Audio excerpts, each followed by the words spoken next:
Hello, welcome back to the Breaking News Update. My name is Jimmy Boyd, and you are watching Boyd News. I want to thank you so much for tuning in today. I'm back with another update coming out from the war between Russia and Ukraine, and I've got a very big lineup of news that I'd like to brief you all on today. So we're going to start this video off talking about this upcoming meeting that's supposed to be taking place in Turkey this week on Thursday the 15th. Russia and Ukraine are supposed to be meeting for direct peace talks to try to end this war. And I have a new update here on your screen from Volodymyr Zelenskyy that I want to share with you guys first. So it says here, Zelenskyy says he will only negotiate with Putin directly to end the war.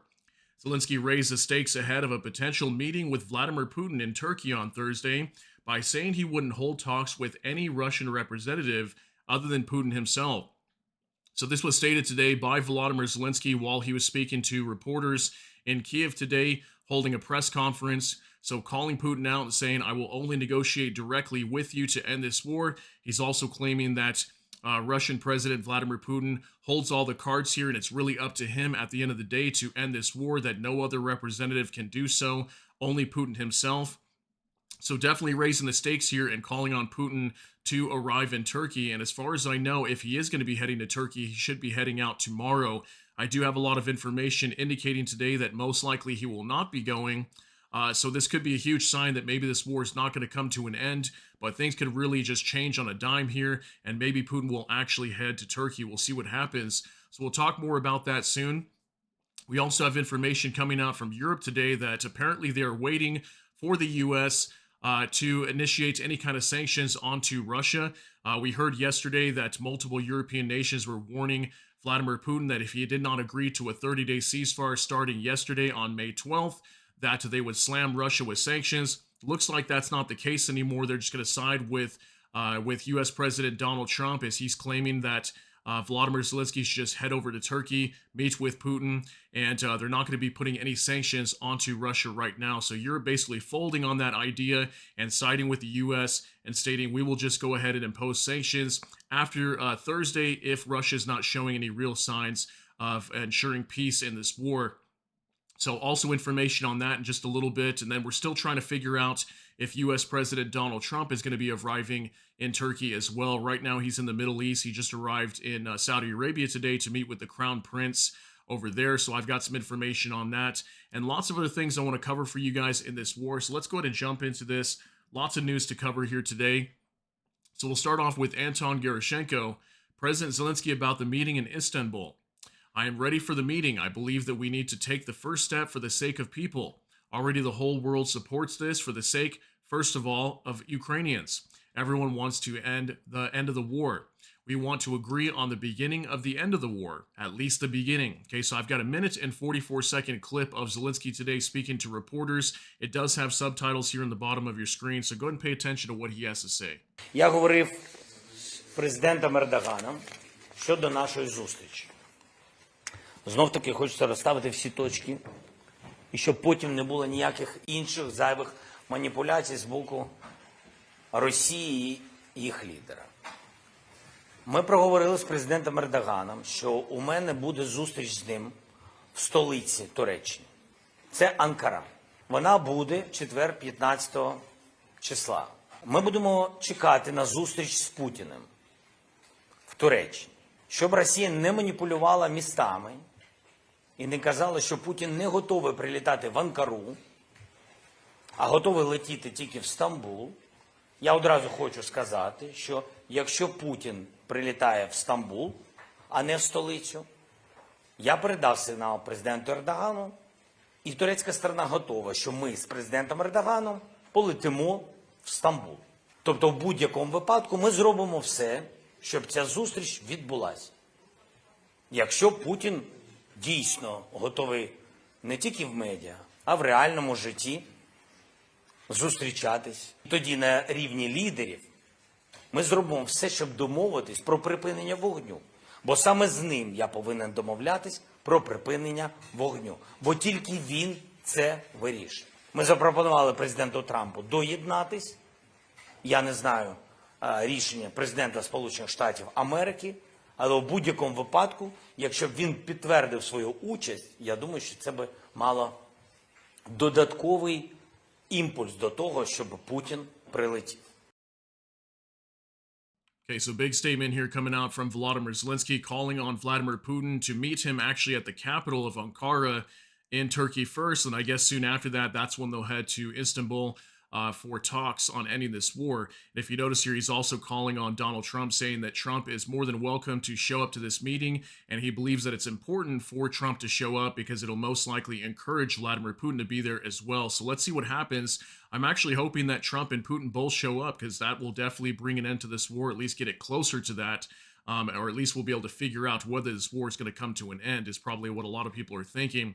But I know a lot of people feel that Russia's not ready to end this war. I've been stating that for a long time here on this channel. It looks highly likely that Russia is not ready. They're clearly stalling out here many times. And this will be a big sign if Putin decides to show up. This may show seriousness about ending the war, but really it all depends on the outcome, right? Okay, so we've got lots of other information to go into today. We'll go here to Ukrainian review now. If Putin does not come to the meeting and there will be a game again, this will be the final point that will show they are not ready to end the war, says Zelensky. I can expect at a minimum a strong package of sanctions from the United States, sanctions against Russia, and these are no longer sanctions for aggression or occupation. There have been enough such compromise. These should be sanctions for unwillingness to ceasefire. This should be the strongest package of sanctions. Okay, so Zelensky expecting massive sanctions hammered down onto Russia's economy if they choose to not to engage in these negotiations. And I'm assuming also if Putin does not arrive at the meeting, that's a large part of it because Zelensky's stating this is the bottom line. He must meet directly with Vladimir Putin. And in my opinion, that's really how it should be because Putin's the one that launched this invasion into Ukraine. I'm sure Zelensky would want to meet with him directly. So he is open to doing that. Now I'll move on to Jürgen Nodit. Zelensky will meet with no one but Putin in Istanbul. Presidential advisor Mikhailo Podolyak said today, the ball is in Putin's court, but Putin is too cowardly to leave his bunker. That was stated by Jürgen Nodit here. But apparently, according to the presidential advisor Mikhailo Podolyak, we've talked about him before, he's also confirming that Zelensky will only meet with Vladimir Putin and nobody else. Okay, so let's hope that Putin shows up to Turkey. Now from the Ukrainian Review again, only I have the right to talk to Putin. By the decree, NSDC simply forbade others from negotiating with him. I am ready to do anything to make the meeting with Putin happen, Zelensky said. Putin does not want an end to the war, a truce, or negotiations. All right, so Zelensky also coming out stating that even though Ukrainian officials are banned from negotiating with Putin, he can directly negotiate with him and talk to him and try to end this war. So again, calling on Putin and saying, there's no limitations here. I will meet with you in Turkey and we will discuss an end to this conflict. Now from Noel Reports, buying into Putin's stalling game, according to Bloomberg, Washington is holding off on sanctions as Europe waits to see if the Istanbul summit between Zelensky and Putin happens. If Putin refuses talks or a ceasefire, EU leaders say they'll push Trump to act. Okay, so here's the report today from Bloomberg. Europe waits for Turkey summit to ask Trump for Russia sanctions. Okay, so Europe is going to hold out here for a few more days. It is just 2 more days on the 15th. Today's the 13th. So on Thursday, that's when we'll find out whether Russia is going to end this war or not. We've already heard many times that Ukraine is open to a 30-day ceasefire and an ultimate end to the war. So it's really just up to Russia. It's true that the ball is in Russia's court right now. And that's when the sanctions will come, I'm assuming, is after Thursday. But, you know, we've seen these goalposts get moved so many times that I can't even completely guarantee if that's going to be the case. But we'll have to wait and see what happens here on Thursday. Now, from next to the possible presence of Donald Trump at the negotiations between Russia and Ukraine in Istanbul remains an open question. His presence will largely depend on whether Vladimir Putin decides to attend, according to a senior administration official. Things are very fluid right now, the official said, adding that no one knows what Thursday will look like. What do you think? Will he bother to show up or not? Okay, so in my opinion, I think there's a high chance that Trump could show up to this meeting, but I think that will be if Putin confirms 110% that he will be arriving in Turkey. And I'm thinking that if maybe Putin does not show up, that's probably when he will just be like, okay, well, there's no point in me going there. Yeah, we'll have to see really what happens. But we're still waiting for official confirmation coming from the Trump administration on whether he will be attending these talks or not. Now from next to again, Trump is sending his envoys, Steve Witkoff and Keith Kellogg, to Istanbul for talks on Russia and Ukraine. Okay, Steve Witkoff right here, the special envoy of the Middle East, who is directly negotiating on behalf of the U.S. with Russia. He's going to be there. Then we've got Keith Kellogg, who is also a special envoy for Russia and Ukraine in this war. Okay, so both of them will be showing up apparently to these talks in Turkey. Okay, so that's big news and a good step forward. Now for Max 24, Kellogg, the U.S. is discussing the deployment of forces of Great Britain, France, Germany, and Poland to the west of Dnipro as part of a Ukrainian settlement. Okay, this is very big news today. This is regarding the peace contingent that would be deployed from Europe into Ukraine to ensure Ukraine's sovereignty. And the fact that it's saying here west of Dnipro, okay, that's not too far away from the front line. That's more like central Ukraine. Apparently, the Europe is discussing that right now, potentially deploying troops very, very close to the front line, in my opinion. I mean, Dnipro is really not that far away. And there was a lot of talk a little while back where the UK was worried about sending troops into Ukraine, and they weren't willing to put them any further than like maybe Western Ukraine over by Lviv and like the Polish border. So it looks like they're open to doing that once again. And really, this is where Russia's stuck between a rock and a hard place, because if they accept this agreement here very soon and end this war and get a 30-day ceasefire, that's when Europe is going to start to roll in. NATO forces will come into Ukraine, and Russia's not okay with that. At the same time, if they don't accept it, they're going to get massive sanctions slammed down on them. So Russia's in a tough spot right now. They're going to have to make a decision on whether to end this war or not. So now we'll move on to Max 24. Witkoff says there's no way to end the war without Putin agreeing to it, says Witkoff. He pointed to talks possibly including Ukraine giving up territory using the Zaporizhzhia nuclear power plant and access to the Dnipro River and Black Sea. If talks doesn't happen, the U.S. might walk away from peace efforts entirely. Okay, so that's a big one today as well. Yeah, we're hearing that if this meeting set up on Thursday between Ukraine and Russia fails and we do not see this war come to an end, I think the U.S. is highly likely going to step away from talks trying to end this war between Ukraine and Russia. So expect that to happen if these talks fail in Turkey. But apparently he's still talking about, some of the concessions that Ukraine is going to have to make here, talking about giving up territory and whatnot. We know Ukraine is not going to do that, though. They've already stated many times they won't. So I'm very curious to see what Volodymyr Zelenskyy is going to propose at the end of the day once he actually meets with Putin. Now for Max 24 again, Witkoff, I think the Russians want a peaceful solution and both sides are trying to understand what this solution means. President Trump and we believe that this is a stupid war and that without electoral corruption, there would have not been such a war. Okay, this was another statement coming out from Witkoff today. So you guys can let me know what you think on this statement here, but he says that he believes that the Russians want a peaceful solution. Let me know if you guys think that's true or not. And he's saying that both sides are trying to understand what the solution means. Is it that difficult for Ukraine and Russia to understand this? I mean, Russia's come out many times, stated their demands. Ukraine stated their demands as well. And at the end of the day, they are both very conflicting, which is making this war very difficult to end. But you guys let me know what you think here on this statement from Witkoff. Now for Military News UA. Putin's refusal to participate in negotiations in Turkey will be the latest signal of Russia's unwillingness to stop the war, says head of the office of the president of Ukraine, Yermak, Andriy Yermak, coming out as well today, stating that if Russia chooses not to end this war, well, it's very obvious that's what they want. That they want to continue this war and this invasion into Ukraine, and I think a lot of people believe that. I've been stating that many times on this channel that I think Russia is not ready to end this war, but I guess I'd be shocked if Putin does come out and says, you know what, let's go ahead and settle this war and end it. But we'll have to really wait and see what happens here coming up on Thursday. Now from Noel Reports, EU's High Representative for Foreign Affairs, Kaja Kallas, I believe Putin won't dare to meet with Zelenskyy in Istanbul. Russia's playing games trying to buy time. Okay, this is what Kaja Kallas said today. She believes that Russia's not serious about ending this war, that they're just playing games and trying to buy as much time as possible to gain as much territory and as much of an advantage against Ukraine as possible. And, maybe even try to force Ukraine into capitulating at some point. We know that Russia wants to carry on this invasion into Ukraine, and she's just basically reiterating that same claim. Now from the Ukrainian Review, German Defense Minister Pistorius said Putin is behaving as usual. We will need to take further steps regarding sanctions and weapons deliveries to Ukraine. Okay, and remember, coming out of Germany, what we've been hearing recently, that they are now starting to classify any weapons deliveries into Ukraine. So I wouldn't be surprised right now that Germany's sending over massive amounts of military equipment just because number one, they classified all their weapon shipments over to Ukraine again. And then also on top of that, Russia did not agree to a ceasefire yesterday. So although Europe is not slamming sanctions onto Russia, could Germany and maybe a lot of other European nations, including Germany, be sending lots of weapons over to Ukraine right now in response to Russia not agreeing to that 30-day ceasefire? You guys can let me know what you think, but this is what Boris Pistorius, the German defense minister, said today.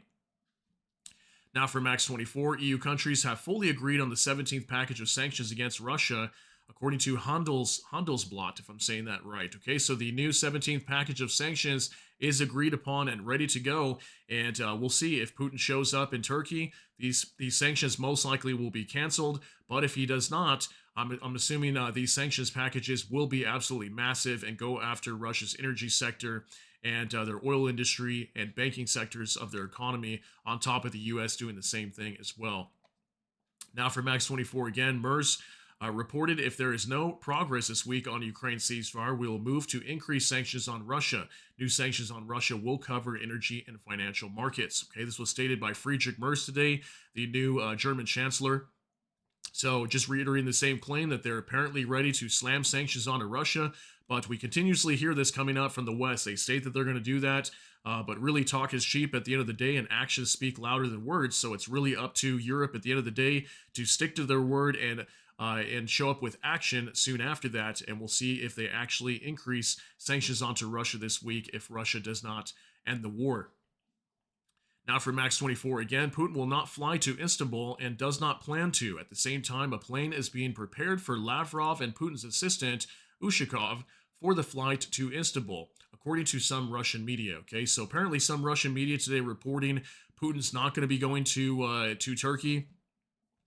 But, even mainstream news not really discussing that yet. I think we're just waiting for official confirmation. But apparently Lavrov and Ushakov are going to be heading over to Turkey regardless. I would assume they're going to show up even if Putin does. So really, we're just waiting on Putin. Here's another one from next. Putin will not fly to Istanbul tomorrow. A source from Gulagu, if I'm saying that right, net, close to the Federal Protective Service, FSO, reported that the President's Security Service has no plans for his visit to Turkey. The information is current as of 9:30 a.m. Moscow time. Meanwhile, a Rossiya special flight unit aircraft is being prepared for Lavrov and Ushakov to travel to Istanbul. The source noted that in the event of some highly unlikely personal agreement with U.S. President Donald Trump, a decision to prepare Putin's visit could be made at any moment. So I have a feeling that Trump's influence here could have a lot to do with Putin showing up. I'm assuming that Putin doesn't really care to meet with Zelenskyy, but maybe if Donald Trump can influence him to show up, I guess there's a possibility that he will. But you guys can let me know what you think. Do you think Putin will show up or not? I thought this was kind of a funny picture here, him flipping the bird there. All right, now from NOAA Reports, head of Russia's State Duma Defense Committee, Kartapolov, he stated, Zelensky's the manipulator, is in no position to issue ultimatums. If he doesn't understand the situation, hostilities will come. Okay, so Kartapolov here, head of Russia's State Duma Defense Committee, stating that, Ukraine needs to understand the situation here, and if they do not, they're going to continue on this invasion into Ukraine. So is this another big sign coming out of Russia's parliament, basically, their government, that they're preparing to continue this attack onto Ukraine, that Ukraine needs to agree to whatever demands that Russia has. We've already heard a lot of what their demands are. If not, they're going to continue the fighting, is kind of what he's stating there. Now from Anton Gerashenko, Peskov says Russia continues to prepare for the talks, which are scheduled to take place on Thursday. For now, we are not going to make any other comments. Okay, so I'll show you guys this quick clip. It's 18 seconds long of Dmitry Peskov, the Kremlin spokesman today. This is what he has to say. Российская сторона продолжает готовиться к переговорам, которые должны состояться в четверг. Вот, собственно, все можно сказать. Пока больше ничего мы комментировать не собираемся. Российская сторона. All right, so not the biggest statement here, but from what we're getting from the Kremlin, they're basically just stating that they are preparing for the talks and they're not really going to comment any further. So again, is Putin going to show up? That's really the big question here that everybody wants to know whether it's going to be answered. So we'll see what happens. Now from Max24, Ryabkov says realities on the ground in context of conflict in Ukraine should be recognized, including incorporation of new territories into Russia. Putin says Russia's recruiting 50 to 60,000 volunteers into its army each month. So Sergei Ryabkov, he's the deputy minister of foreign affairs out of Russia, and then we've got Vladimir Putin here making two different statements. Ryabkov saying that the rallies on the ground in context of conflict in Ukraine should be recognized, okay? And he's talking about the incorporation of new territories. I believe he's talking about these 4 territories they're fighting inside of Ukraine right now, That includes the Luhansk region, Donetsk region, Zaporizhia, and Kherson, okay? We know they want complete control over all of those. They want Ukraine to pull back from the front line and give up those territories. Ukraine is not willing to do that, but that was a statement coming out from Grybkov today. And then Putin apparently was in an interview also. He states that Russia's recruiting 50 to 60,000 volunteers into the army each month. Do you guys believe that? That's a lot of troops if that happens to be the case. But is that another major sign also that Russia's not ready to end the war? I mean, if they're recruiting that many volunteers, that's a lot of people joining the military every single month. And we know that they're supposed to be boosting their military to somewhere around 1.5 million active personnel here very soon. So just more signs again to me that Russia is preparing for a major war here, maybe even against Europe at some point in the near future. There's been so much warnings about that from European leaders over the last year or so. Now from NOAA reports, Ministry of Foreign Affairs, Russia claims the West wants a 30-day ceasefire to give Ukraine a break to regroup and keep resisting. Okay, this is Maria Zakharova, the spokeswoman for the Ministry of Foreign Affairs out of Russia.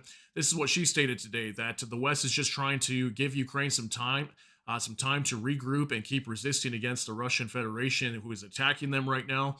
You guys can let me know what you think on that too, but I just want to show you some of the statements coming out from Russia as well today. Now from Denis Zakharov. We demand Emmanuel Macron, Keir Starmer, and Friedrich Merz to be consistent and do what they promised. Not on Thursday, not on Friday, now. The clock is ticking for everyone and people die. So he's referring to this whole ceasefire thing that was supposed to happen yesterday. Russia was supposed to agree to a 30-day ceasefire with Ukraine. If not, they were going to slam sanctions down onto Russia. Now that's not the case, and it's like I mentioned earlier. It's just like Europe just keeps moving the goalposts. The U.S. keeps doing the same thing, moving the goalposts, giving Russia as much time as possible.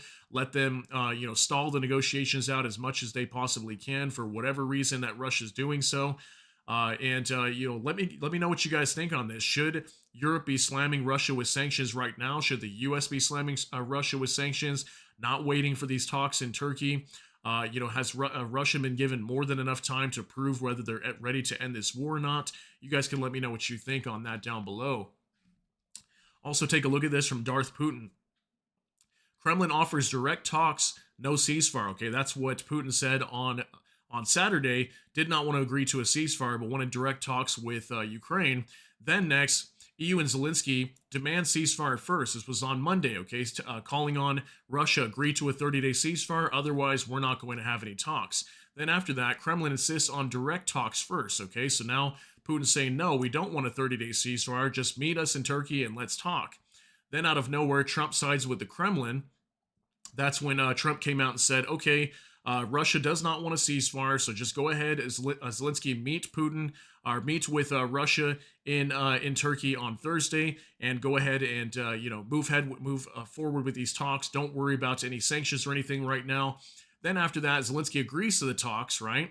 And then the Kremlin rejects their own suggestion of direct talks. Okay, that's when we started to have those reports yesterday. The Kremlin was saying no. Putin and Zelenskyy are not going to meet. There's no way Putin would ever do this. So isn't that crazy that there's just the back and forth going on here, just absolute insanity. Then finally here he says trolls blame Ukraine. Just wanted to show you guys kind of the unfolding of the events that's been taking place over the last few days. Really hard to kind of keep track of all this if you're not watching these things every single day. So highly recommend, if you do want to follow what's happening over here, hit the subscribe button here on this video so you guys can follow for more updates that I give out pretty much every single day. Now for Military News UA, former gamers from the US, UK, Canada, and France are now leading FPV operators hitting Russian targets. Ukrainian military calls them the best pilots and the future of drone warfare. So here's a report today. Ukraine relies on secret weapons in its drone attacks on Russia gamers. Yeah, so apparently a lot of gamers are now being recruited to operate these FPV drones because they use joysticks and controllers and stuff like that. So if you're a gamer, you're going to be a good asset to the Ukrainian military, who heavily relies on FPV drones. So if you're ever thinking about a job and you want to get paid pretty good, maybe hit up Ukraine's military. So that's a crazy update today. Now from Astra, Ukrainian forces strike plant in occupied Luhansk, killing 2 emergency workers, occupation authorities reported.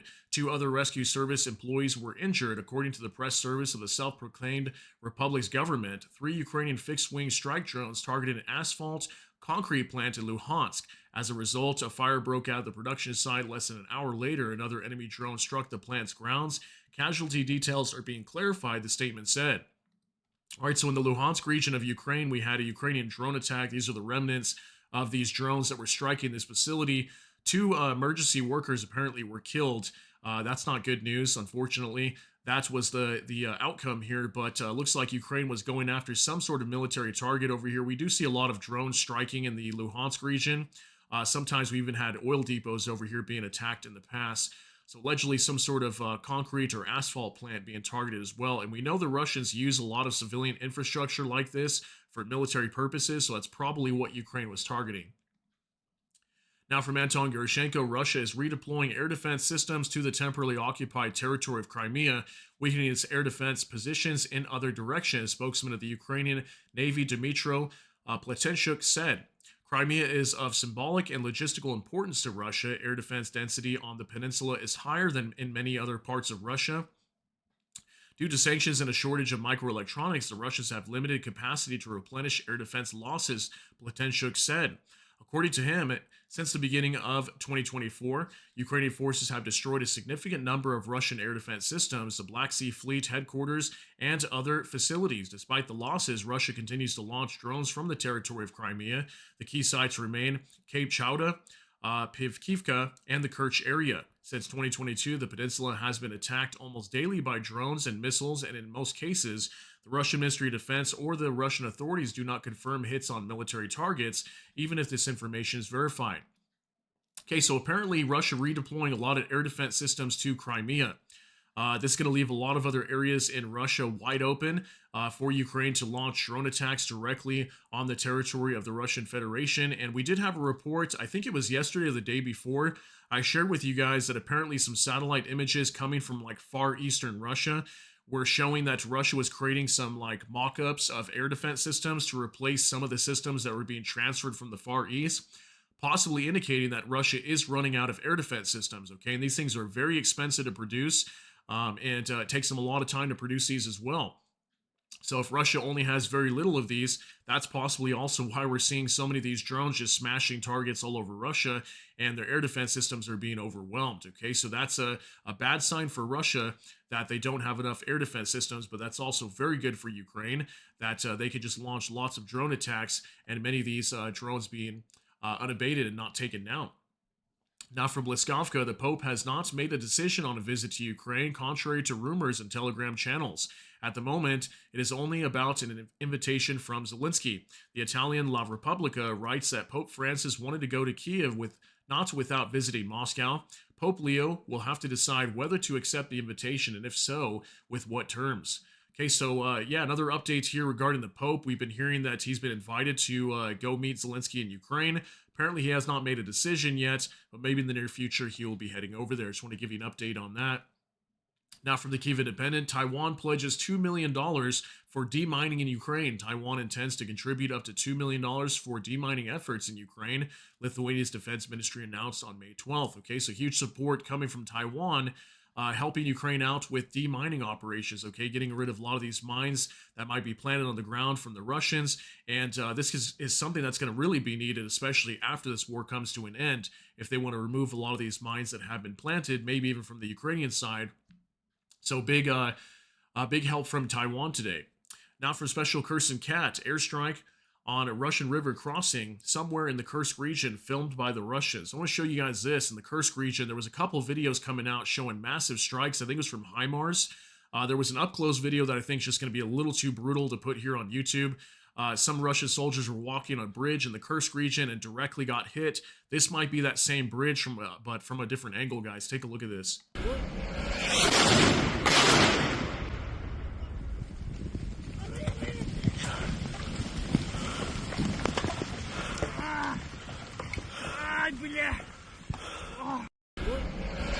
All right, pretty insane video. I mean, look at how close these missiles are landing right here, completely destroying, from what we understand, is a bridge over here in the Kursk region. This is something Ukraine's been doing a lot of, destroying so many different bridges, and Ukraine is still actively attacking and firing missiles over here as well.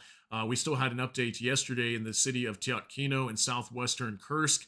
The Ukrainians are still fighting over there, but they had to pull away from some areas. So pretty insane video, guys. Lots of attacks taking place over here in Kursk still. Now from Astra, a woman in Kaluga sets fire to 5 National Guard cars, hits pedestrian while fleeing. Last night, a 27-year-old woman broke into a secured National Guard parking lot in Kaluga and set fire to 5 official vehicles. Local Telegram channels reported law enforcement confirmed that 4 Lada Granta cars and 1 Vaz 2114 were destroyed. The woman poured flammable liquid on the cars, set them on fire, and filmed the scene on her phone. While trying to escape, she hit a pedestrian with her car. Witnesses said she got out and assaulted the victim.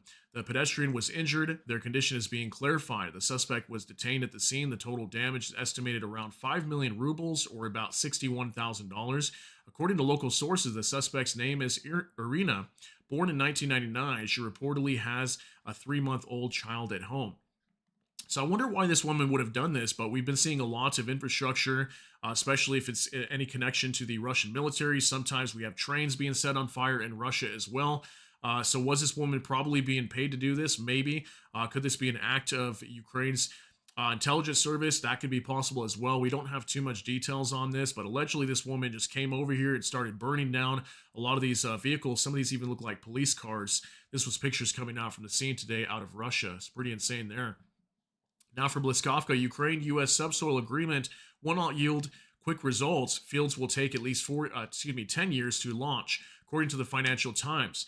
Experts predict that production under the agreement will start no earlier than 2035 to 2040. The fund's income is to be reinvested for the first 10 years. Challenges include war, lack of geodata, personnel, and damaged infrastructure. The list of resources that can be covered by the agreement includes iron ore, lithium, graphite, titanium, as well as oil and gas projects. Okay, so this is the update today from the Financial Times. It says why Trump's Ukraine's resources deal won't show results for a decade. Okay, so yeah, apparently it's going to take up to 10 years or more for any of these results to even come out, for Ukraine and the United States to even benefit from this this minerals deal. But we know this was signed a couple weeks back, and allegedly it's going to take some time for any effects to even go into place here. So expect that to not yield any results anytime soon. Now from Savchenko Vladimir, how Trump could tighten the screws on Russian arms production, according to the Telegraph. A case in point is tantalum, a rare metal essential for the production of high-tech weapons, which comes to Russia from the Democratic Republic of Congo, Brazil, and China. Sanctions have restricted these supplies, and while Russia has its own tantalum deposits, they are much smaller. The shortage of tantalum is one of the factors reducing Russian arms production.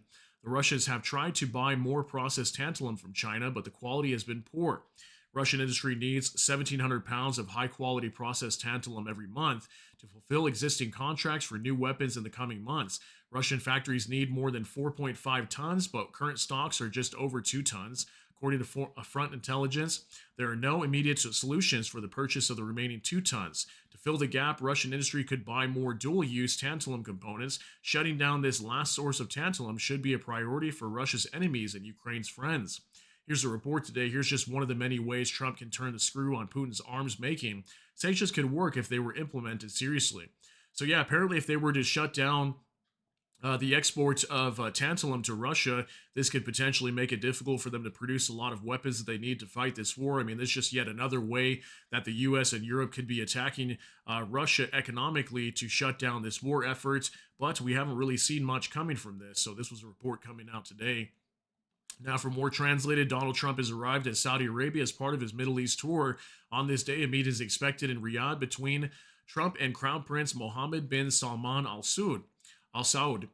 This is the first major foreign diplomatic trip of the U.S. president, during which he will also visit Qatar in the UAE. Okay, so he's in Saudi Arabia today, going to be in Qatar, UAE very soon. We'll see if on Thursday he happens to show up. He is going to be busy holding a lot of meetings, so I can't guarantee that he'll be there, but we'll see. This was video footage coming out today, him arriving in Saudi Arabia. A few more updates before we get you guys out of here. From War Translated, there will be no truce. A message from the Russians on UAVs they launch at Ukraine. So take a look at this, guys. Apparently some drones were arriving in Ukraine yesterday. I think these are Garan drones coming from Russia. And this was a message being placed on them stating that there will be no truce and this war is not going to come to an end. Obviously, these are probably coming from some of the soldiers over there. Maybe some of them don't want this war to come to an end. They want to continue attacking Ukraine. So pretty crazy. A statement on some of these drones were found, okay? Now for Vicegrad 24 breaking, Poland has summoned the Russian ambassador and ordered the closure of the Russian consulate in Krakow. The decision comes after Prime Minister Donald Tusk revealed the Russian Foreign Intelligence Service, SVR, hired attackers to burn down a massive shopping center in Warsaw in 2024. So this report came out a couple days ago. I haven't been able to cover it. There's just been so much other bigger news in this. But Poland accusing Russia and their Foreign Intelligence Service of creating some sort of arson attack over here on this major shopping center that burned down in 2024, stating they have evidence that Russia was behind this. Because of that, in response, they have ordered the closure of the Russian consulate in Krakow, in one of the cities in Poland, also summoning the Russian ambassador. Okay, so looks like Poland is taking action and claiming they have evidence that Russia was behind this arson attack on this shopping center. This was a picture coming out from it when it burned to the ground last year. Now from NOAA reports, the European Union is preparing a new blow to Russia's shadow fleet. Specifically, the EU plans to ban 25 Russian oil tankers from sailing in the Baltic and North Seas. This report came out yesterday, and it's an exclusive report. I think it was on Newsweek. It says the EU to ban 25 Russia oil ships now in the Baltic and North Seas. Okay, they're going to be banning 25 shadow fleet tankers that Russia uses to transport oil in the Baltic and Northern Seas. So another hit to Russia's oil industry. Okay, so now moving on to another update from NOAA reports. Overnight, Russia launched 10 Shahed drones, which were all shot down. So notice, guys, only 10 drones overnight. So in a way, was Russia somewhat agreeing to a ceasefire? I guess maybe in terms of drones they were. This is the lowest amount of drones we've seen entering Ukraine in a long time. Probably since like the Easter ceasefire, we didn't see a whole lot of attacks happening around that time. But this was the amount of drones going into Ukraine. Looks like they were able to shoot down every single one. So imagine that. Probably the first time in a very long time now that Ukraine did not have any direct strikes on their territory with Russian drones. So that's very big news there. Finally, last update of the day, the Kyiv Independent. These are the indicative estimates of Russia's combat losses as of May 13th, according to the Armed Forces of Ukraine. And our final update of the day, Russia's losses as of May 13th, 1,070 troops, 14 AFVs, 138 vehicles and fuel tanks, 2 tanks, 62 artillery systems, 100 UAVs, and it looks like that is it, okay? So you can see your 100 UAVs probably from the night before. I think we had 108 in total going to Ukraine, so they're probably counting some of those drones from yesterday as well. But really not a whole lot being destroyed here is what we're seeing. 2 planes apparently being recorded. That's probably those 2 that were shot down over the Black Sea not too long ago, reportedly shot down from Ukrainian Magura V5 drones. So just quick update here showing some of the numbers today. Really not a whole lot based on what we've been seeing, and the troop numbers even down just slightly. Usually we see about 1,300, so a little bit less than what we've been seeing recently. Also possibly indicating that Russia's launching less attacks across the front line. Just want to give you guys some updates here on what's coming out from these talks that's supposed to be ongoing in Turkey this week, starting on Thursday. So let's wait and see what's going to happen. Do you guys think that Vladimir Putin will show up to these talks in Turkey on Thursday? Share your thoughts, concerns, and opinions down below in the comment section. That's going to be it for today's update. If you got something out of this, please smash that like button. Also, if you enjoy my content, please consider subscribing down below. Hit the notification bell. That way YouTube can notify you. And with that, hope you all have a great day. Everybody take care and God bless. And we'll see you in the next one.